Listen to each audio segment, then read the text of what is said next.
রাজ্যে বর্তমানে মোট ১৩টি এনজিও এবং ২টি ওয়ান স্টপ সেন্টার কাজ করছে এইচআইভি বা এইডস সংক্রমিত রোগীদের ওপর। এক্ষেত্রে রাজ্যে বর্তমানে রয়েছেন ৫,৬৬৩ জন মহিলা যৌনকর্মী।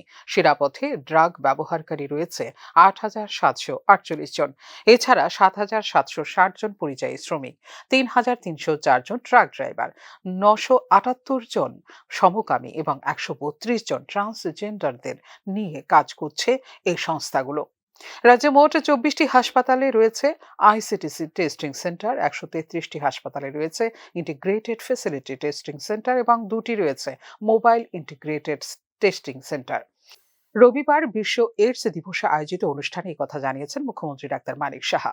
এখন পর্যন্ত প্রায় 24 হসপিটালে আইসিটিসি অর্থাৎ integrated council and testing centre হয়েছে। 133 হসপিটালে ফ্যাসিলিটি ইন্টিগ্রেটেড কাউন্সিল এবং টেস্টিং সেন্টার রয়েছে। আমাদের একটা মোবাইল ইন্টিগ্রেটেড কাউন্সিল এবং টেস্টিং সেন্টার ভ্যান কাজ করছে এবং মাদার টু চাইল্ড ট্রান্সফারের যে বিষয় আমি বললাম যে এইচআইভি এইডস সেটা কন্ট্রোল করার জন্য এখানে prevention of parents to child transmission centre আমাদের এজিএমসির মধ্যে সেটাও আছে।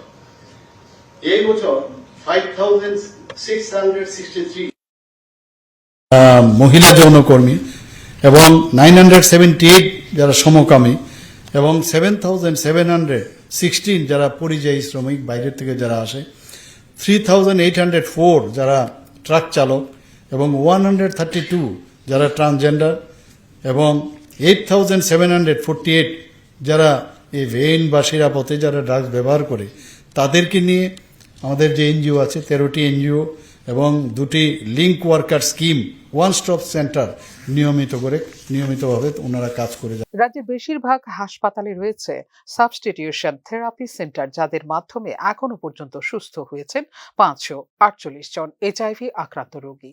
এছাড়া রয়েছে ১৮টি স্যাটেলাইট ওপিওড থেরাপি সেন্টার, যেখানে বিনামূল্যে দেওয়া হয় এইচআইভির ওষুধ। বর্তমানে এইচআইভি আক্রান্ত ২,১৮৩ জন রোগীকে দেওয়া হয়েছে মাথাপিছু ২,০০০ টাকা করে, জানিয়েছেন মুখ্যমন্ত্রী। ত্রিপুরার প্রায় বেশিরভাগ নির্দিষ্ট হাসপাতালে ওপিওড বা সাবস্টিটিউশন থেরাপি সেন্টার কাজ করছে। এর মধ্যে এই যে ট্রিটমেন্ট, তাতে করে প্রায় 548 জন অলরেডি সুস্থ হয়েছেন মানে অনেক তাদের যদি যে ভাইরাল লোড অনেকটা কম আছে। এছাড়া 18টি satellite opioid substitute therapy centre কাজ করছে।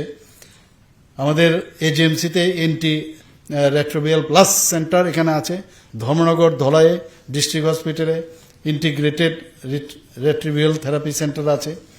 উদয়পুর ডিস্ট্রিক্ট হসপিটালে, কৈলাসশহর শান্তিবাজার ডিস্ট্রিক্ট হসপিটালে, Teliapura sub divisional hospital, Sabroom sub divisional হসপিটালে লিঙ্ক রেট্রোবিয়াল থেরাপি সেন্টার, সেখানেও সেটা বিনামূল্যে সেটা কাজও করছে, বিনামূল্যে ওষুধও বিতরণ করছে।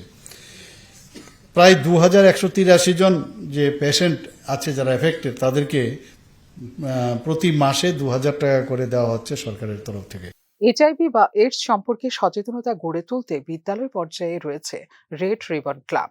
বর্তমানে তা মহাবিদ্যালয় এবং বিশ্ববিদ্যালয়গুলিতে চালু করার নির্দেশ দিয়েছে রাজ্য সরকার। উত্তর পূর্বাঞ্চলের রাজ্যগুলির মধ্যে এইচআইভি এইডস রোগীর ক্ষেত্রে প্রথম সারিতে রয়েছে মিজোরাম, মণিপুর, নাগাল্যান্ড। ফিউরো রিপোর্ট, নিউজ নাও।